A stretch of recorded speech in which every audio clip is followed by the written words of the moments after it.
গাজায় যুদ্ধ শুরু হলে ইসরায়েলে হামলার হুঁশিয়ারি হুথিদের।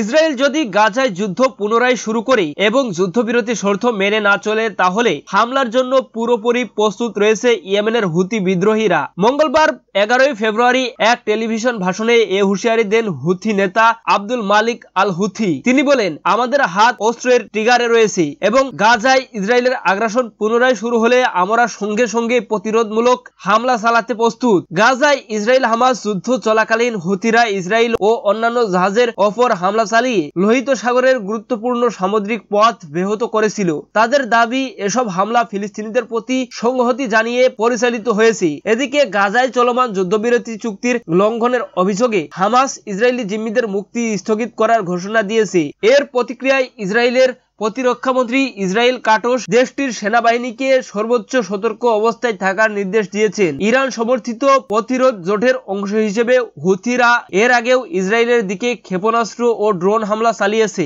যদিও ইয়েমেন থেকে ইসরায়েলের দূরত্ব কয়েকশো কিলোমিটার। গাজায় যুদ্ধবিরতি চুক্তির ভবিষ্যৎ অনিশ্চিত হয়ে পড়ায় মধ্যপ্রাচ্যে উত্তেজনা আরো বেড়ে যাওয়ার আশঙ্কা দেখা দিয়েছে। এদিকে গাজা পুনর্গঠনে লাগবে $53 বিলিয়ন বলেছে জাতিসংঘ। ফিলিস্তিনের অবরুদ্ধ গাজায় পুনর্গঠন এবং যুদ্ধবিধ্বস্ত অঞ্চলটিতে যে মানবিক বিপর্যয় দেখা দিয়েছে তা শেষ করতে $53 বিলিয়ন প্রয়োজন, এমনটাই জানিয়েছে জাতিসংঘ।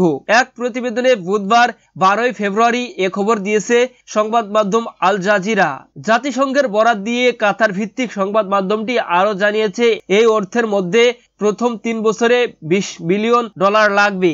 এ বিষয়ে জাতিসংঘের মহাসচিব অ্যান্থনিও গুতেরেস বলেন, যদিও বর্তমান পরিবেশে গাজায় প্রয়োজনীয় চাহিদা সম্পূর্ণ মূল্যায়ন করা সম্ভব হয়নি, তবুও অন্তর্বর্তীকালীন মূল্যায়ন গাজা উপত্যকায় বিপুল পরিমাণে পুনরুদ্ধার এবং পুনর্গঠনের প্রয়োজনীয়তার প্রাথমিক ইঙ্গিত দেয়। দর্শক, এই ছিল আজকের সর্বশেষ আপডেট নিউজ। সকল প্রকার আপডেট নিউজ সবার আগে পেতে আমাদের চ্যানেলটি সাবস্ক্রাইব করে পাশে থাকুন। ধন্যবাদ সবাইকে। আল্লাহ হাফিজ।